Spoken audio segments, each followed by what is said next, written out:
Help in Pharmaceuticals in association with Higher Secondary Principals Forum.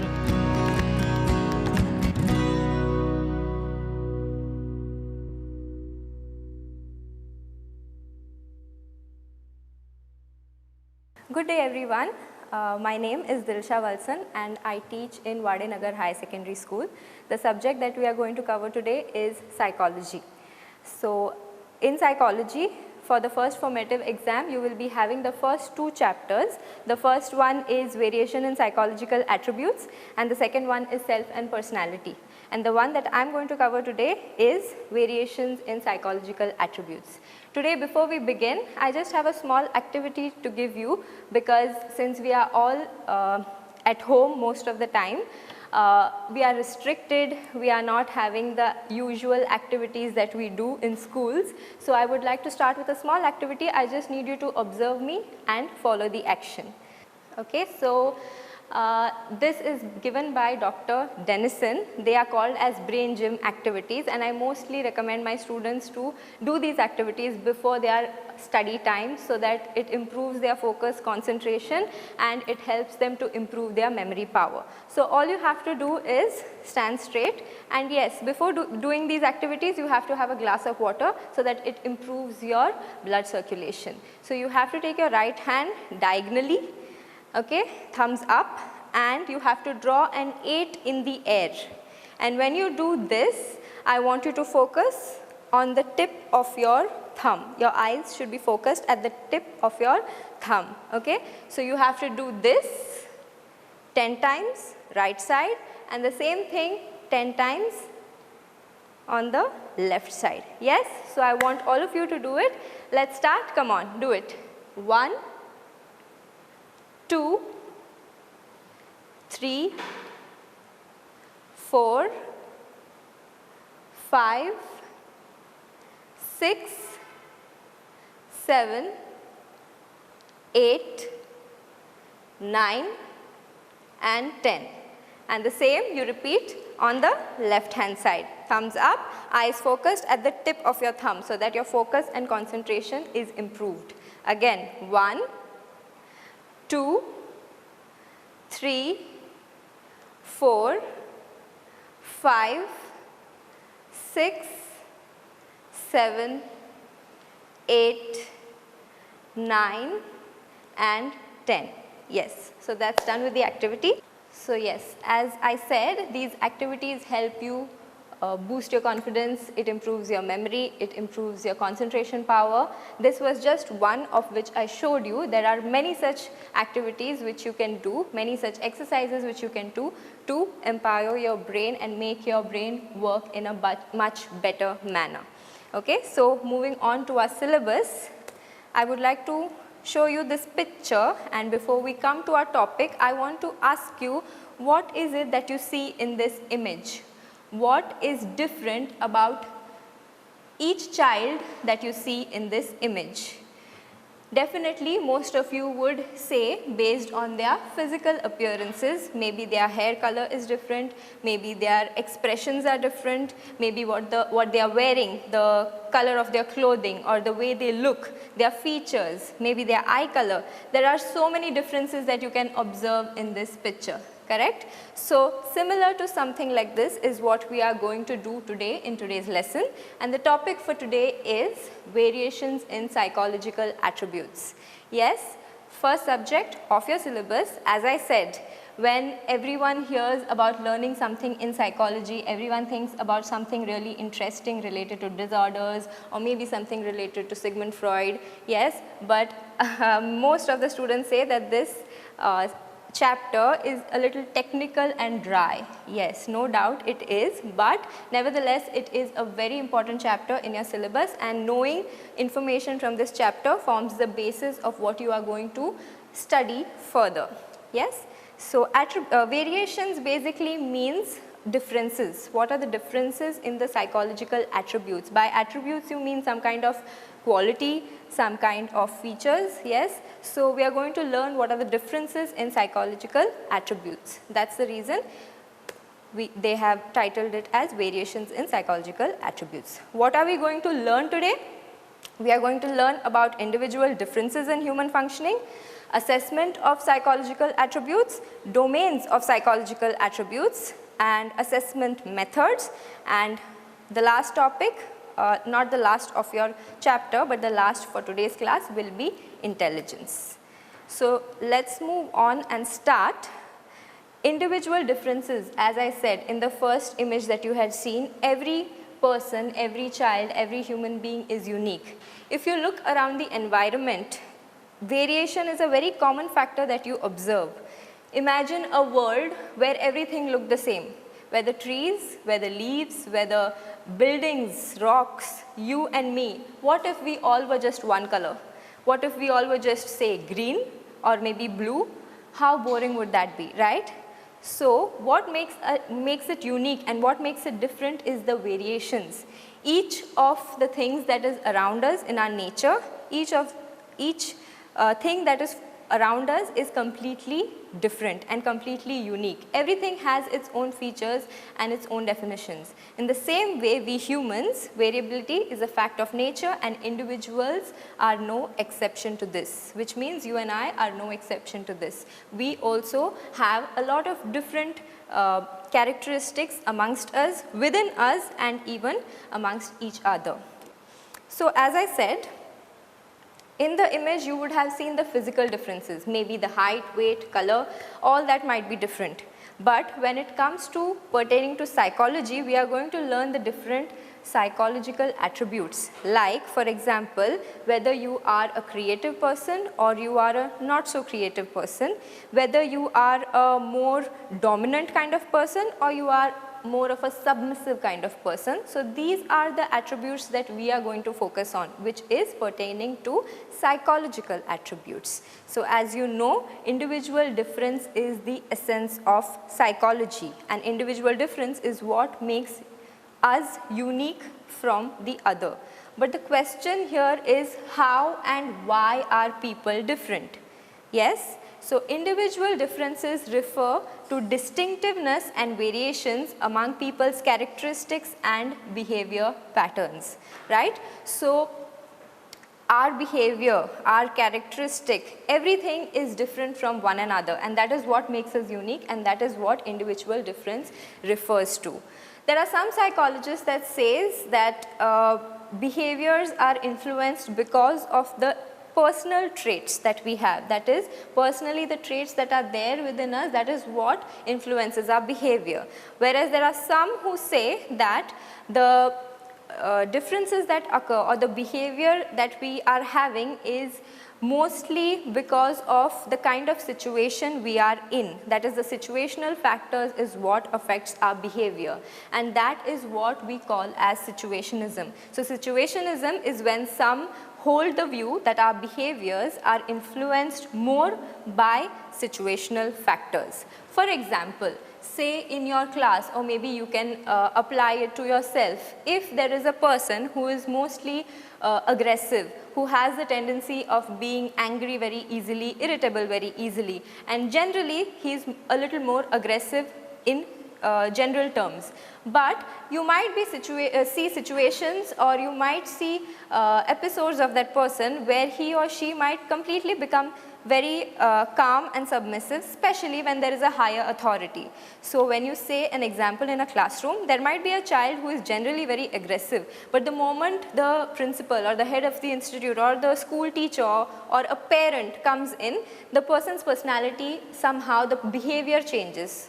Not personality, the behavior of the person changes, right? So this is what they say is because of the situation that is that he or she is in. That's why the situational factor plays an important role. And the situationist perspective, what they say is that human behavior, mostly it is as a result of the influence of external factors. So more than what is within you, it is more of the external factors that affects your behavior. Yes, so let's move on to the next subtopic, that is assessment of psychological attributes. Assessment basically means evaluation. So if you want to evaluate, like for example, if you are answering, if you are studying in any class, how will you know whether you are doing well or not? A teacher always assesses you by what? By giving you a test, or probably when you are answering an examination. That is how you know whether you have learnt enough or not, or where you stand academically in the class. The same applies to finding out psychological attributes. So to assess our psychological attributes, there are various methods that are used. It is difficult to count and specify the number of psychological attributes that can be assessed, because there are plenty. It could be something like reaction time, it could be something like happiness, okay. But do remember that assessment is the first step in understanding a psychological attribute. Now assessment, what does it refer to? It refers to the measurement of psychological attributes of individuals and their evaluation. For example, if you say a boy named Harish, he is dominant, okay. When you say he is dominant, that means you have assessed the degree of dominance in that child, right. So how do you assess this? There are two ways. The assessment may be done informally, or it can be done formally, as you see over here.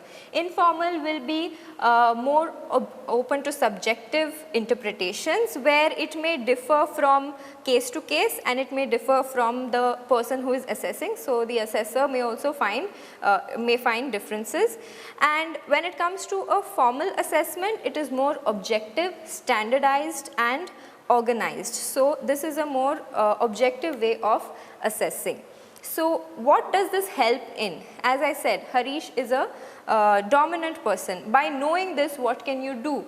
By knowing by assessing the psychological attributes of a child or of an individual, it helps you to predict the future behavior. So if you know the person is this kind of a person, you will know that probably tomorrow if he or she is made the head of the class, how they will be. They will obviously be having more of an authoritarian attitude towards the group. So this is the reason why we need to assess the psychological attributes. So psychological assessment uses systematic testing procedures to evaluate the abilities, behaviors and personal qualities of individuals. Do remember these three things. What does the testing procedure do? It evaluates the abilities, behaviors and personal qualities of an individual.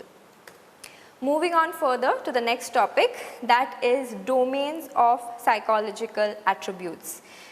In a glance, you can see here there are 5 domains, and they are intelligence, aptitude, interest, personality and values. Okay? Now, psychological attributes, they are not linear or they are not unidimensional. In fact, they are multidimensional, because if you try to see a particular psychological attribute, you cannot focus only on one. You will have to see the whole of the person, the entire multidimensional attitude of the person. Like for example, the domains or the areas that you can see would be cognitive, emotional or social. So all the areas needs to be covered. In your text, these are the 5 domains that they are focusing on. First one is intelligence. So we'll go step by step. Intelligence, it is the global capacity to understand the world, think rationally and use available resources effectively when faced with challenges. Yes. So generally when you see, if you talk about intelligence, any student having low intelligence, you will automatically say that he or she will not do very well in school related examinations or school related tests. So that is, yes, correct, but that will not show the success of the child. Intelligence might be a little low, but if you see the overall point of view, the child may be very good at something else and he or she might be successful in doing something else in life.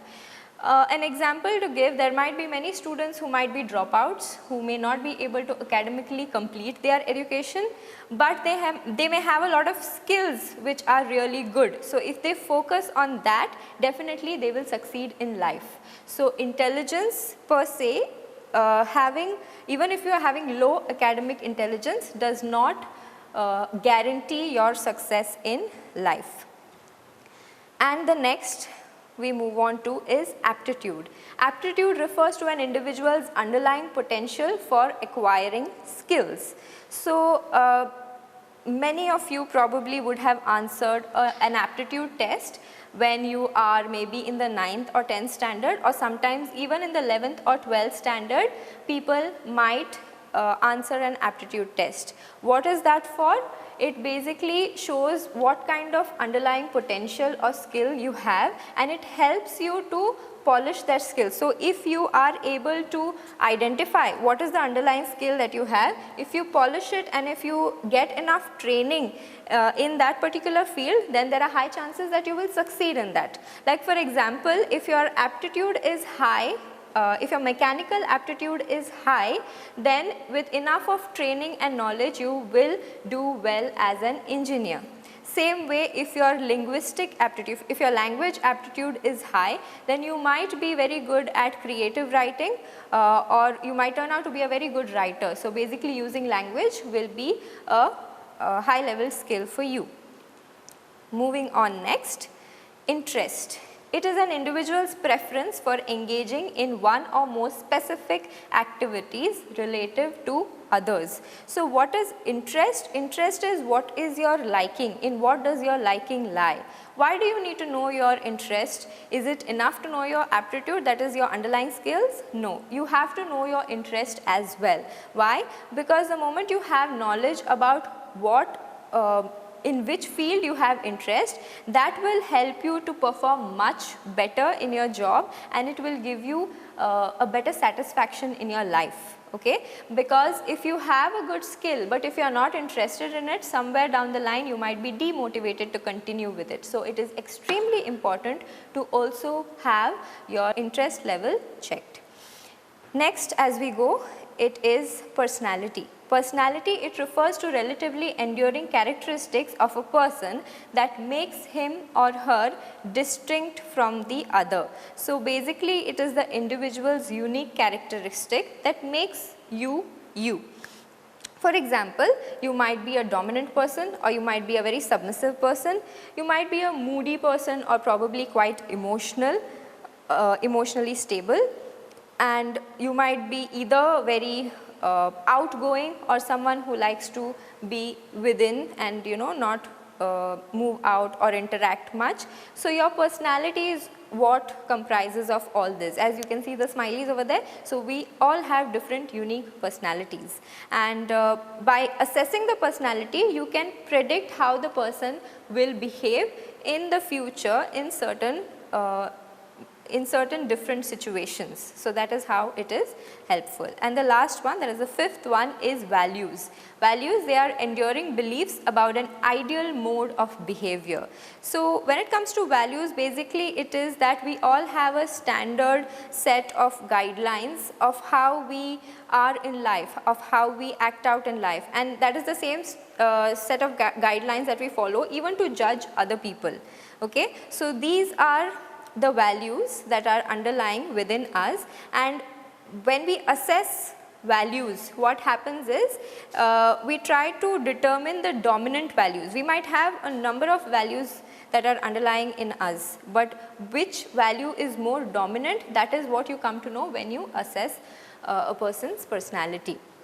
So, for example, whether you are more of a political person, religious, social, economic, all this depends on the kind of values you hold, or which value is more dominant in you. Yes, so that is done, and the next subtopic that we will cover is assessment methods. Now that you know what are the domains of psychological attributes, we will move on to see how you will assess this, how you are going to assess the various psychological attributes. What are the methods that are used? You have learned this in detail in the 11th standard, and now we will be just brushing through the important parts in this. Okay, so as you can see in brief, it includes psychological test, interview, case study, observation and self-report. Let's go one by one. What is a psychological test? It is an objective and standardized measure of an individual's mental and or behavioral characteristics. Okay? So to know the personality of a person or to know the individual's mental or behavioral characteristics, you can assess the person with psychological tests. It can either be objective tests or it can be projective tests. Objective tests have been developed to measure all the dimensions of psychological attributes like intelligence, aptitude. If you have gone ahead and answered an aptitude test, that is an objective test. Okay. So, these tests are very widely used for a number of purposes like clinical diagnosis. It can be used for guidance, it can be used for personal selection or placement, or even for training purposes it can be used. And another type of psychological test is the projective test, which is mainly used to assess the personality of the person. Okay, these projective tests, I am not going to go in detail because you will be having it in depth in the further chapters in your syllabus. Moving on to the next, interview.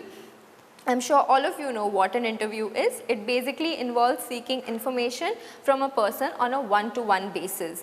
All of you might have seen an interview either on TV or maybe even live. Okay, interviews are taken of very famous personalities, of some political leaders, or sometimes maybe even you have undergone an interview if you had to get an admission somewhere or for job perspective. Yes, so these are the tiny examples of interviews, and we do know how it is very helpful in getting information about an individual because it is done on a one-to-one basis. So, even if anyone is conducting a survey, they go to door to door to conduct surveys and ask them questions. This also can be a kind of an interview and is an important method of assessment as well. The next we have is case study. Case study is an in-depth study of the individual in terms of her or his psychological attributes, psychological history in the context of her or his psychosocial and physical environment. Okay. Now, what does this mean? Case study is a very in detail study of an individual, and mostly it is used by clinical psychologists. So, case analysis is done, it can be either done to see the positive views of a person or maybe even some slight negative views of a person. Like for example, you can do a case study of a person who is highly influential and has become very famous and has mastered some quality or is very good at some particular field. So, you might want to know how that person reached there, what is the hardship the person had to go through. You might want to interact right from childhood up to the current age of the person. So, family background,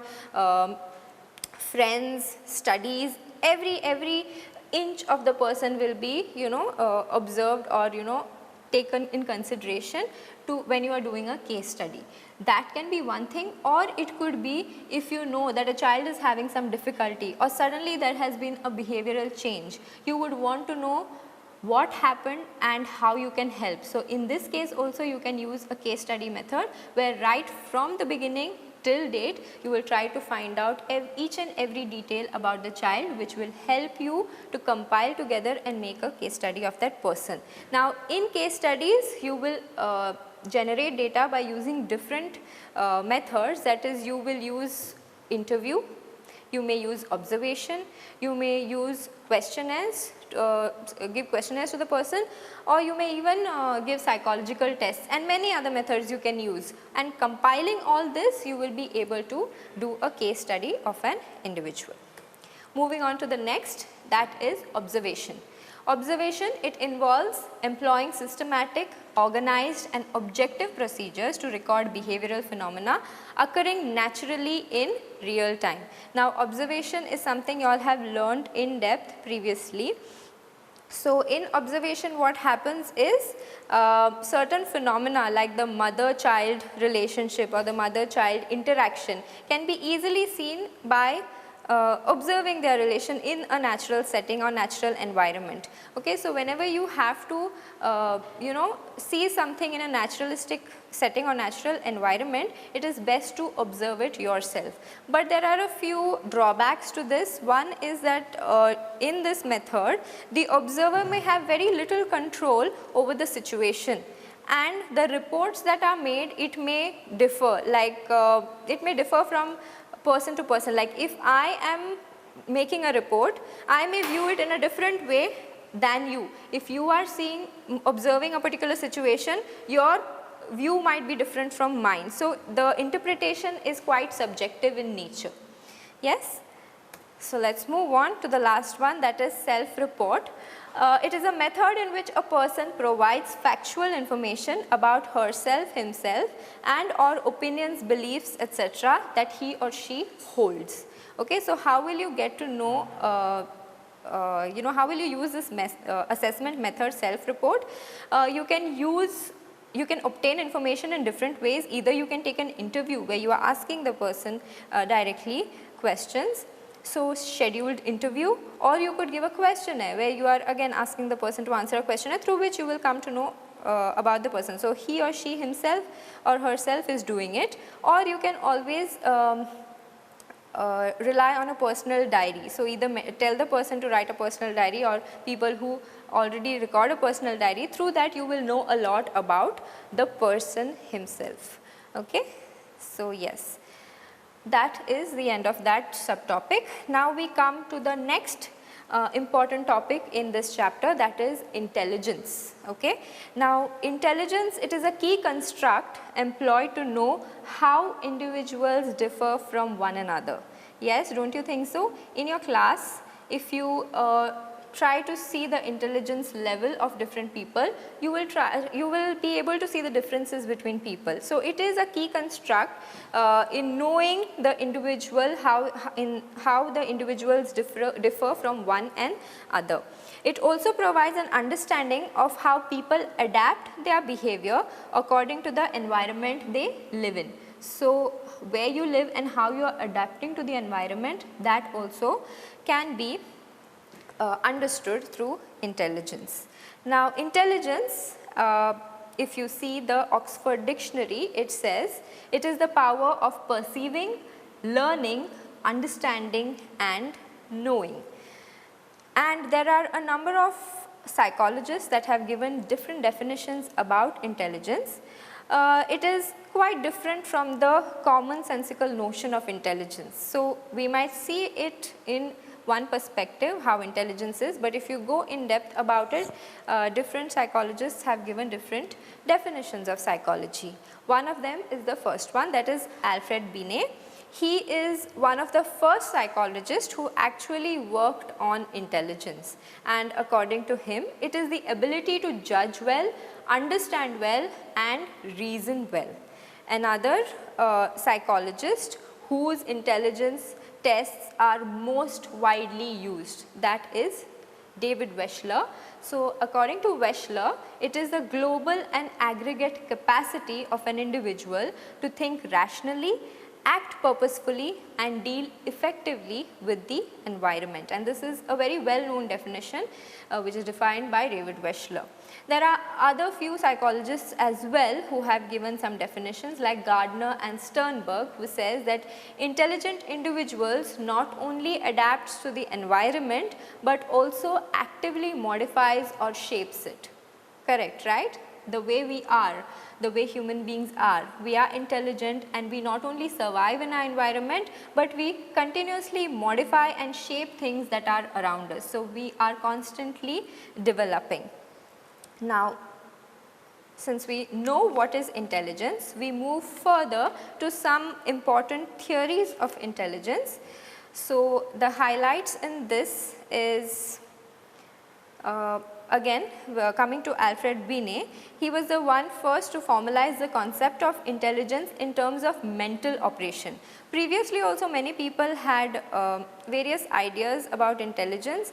It was more philosophical in nature, and it was seen in different cultural aspects, in traditional ways. But it was Alfred Binet who was the first to formalize the concept of intelligence in terms of mental operations.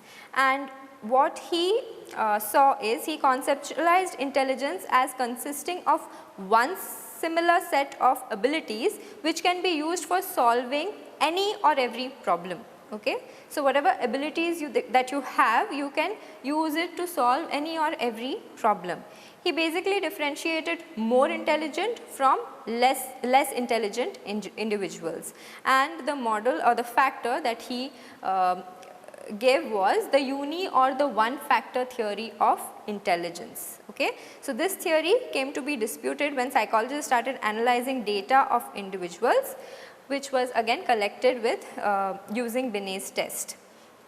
Nevertheless, moving on, Charles Spearman in 1927, he proposed a two-factor theory of intelligence. So, basically in this two-factor theory of intelligence, he used a statistical method which is called as factor analysis. So, he employed this method called as factor analysis, and he said that there are two factors. Intelligence basically consists of two factors, one is the G factor and one is the S factor. G factor is the general factor, which he says is the primary and common to all performances. Okay, the factor that is primary and common to all performances, the mental operations which are there, that is called the G factor. And specific factor, S factor, that is when a person has a specific skill which he or she is very good at. So, general factor is generally when you are having abilities to be having the intelligence to deal with different things, but specific is when you are specifically excelling in a particular domain. All right. Yes. So, moving on. Another theory is given by J.P. Guilford. It was proposed by J.P. Guilford, and it is called the structure of intellect model. Can you see the image over here? In short, this is how it is explained. So, basically he has classified intellectual traits among 3 dimensions, and the 3 dimensions are operations, contents and products. Okay. Now, each of these 3 dimensions is explained of what it is. Operations are what the respondent does. At the bottom which you see, that is operations, that is what the respondent does. Okay. So, what does that include? It includes cognition, it includes memory recording, memory retention, divergent production, convergent production and evaluation. These are the things that come under operations. Then we come to contents, which you see at the top. Okay. Contents basically refers to the nature of materials or information on which intellectual operations are performed, right. So, it is the material or information in which the intellectual operations are performed. Like what? What are the things that are included in that? It includes visual, auditory, symbolic. Symbolic means example letters and numbers. Semantic example would be words, and behavioral, that is information about people's behavior, attitudes, needs, etc.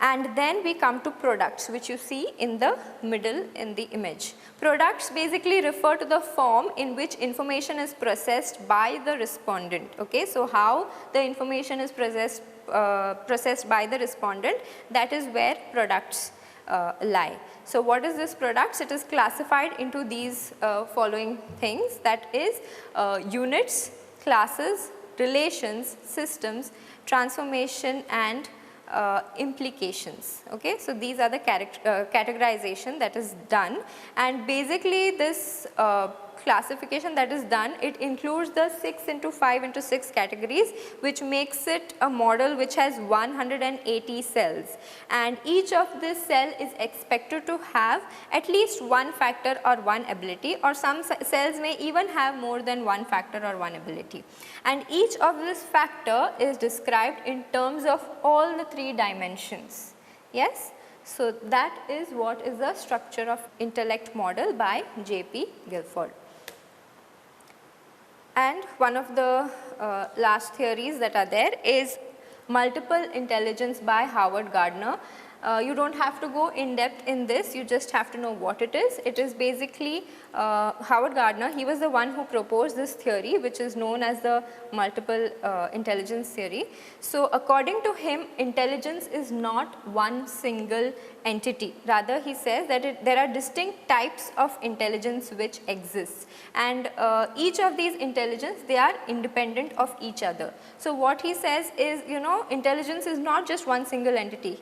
These are the things that he has divided it into. You don't have to go in depth in it. Basically, there are people who might be word smart, who might be linguistically very apt in what they do. Some might be body smart, so they might be very good at dancing or sports. Some might be music smart. So that is what he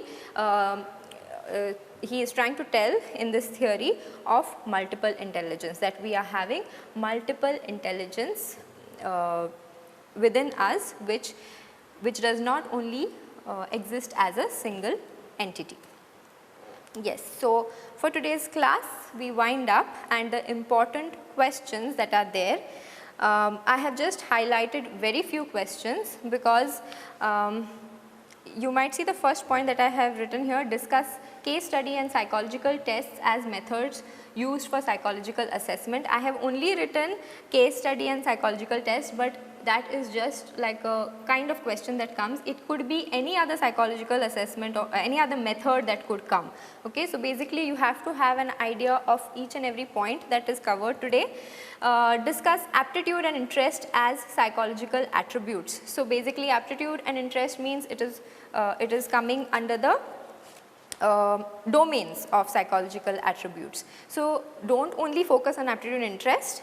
This is how the question may be framed, or how the question may come from your exam point of view, but it could come of any other point, or maybe you know, it could be about intelligence or values or personality. It could be any of the domains. Then you have to know the theories. So you have to analyze the following, like the Charles Spearman's two-factor theory, or you could be asked J.P. Guilford's structure of intellect model. Okay, so what I always tell my students is your textbook is most important. Don't just rely on notes. You have to read the text to get entire knowledge of what you are studying.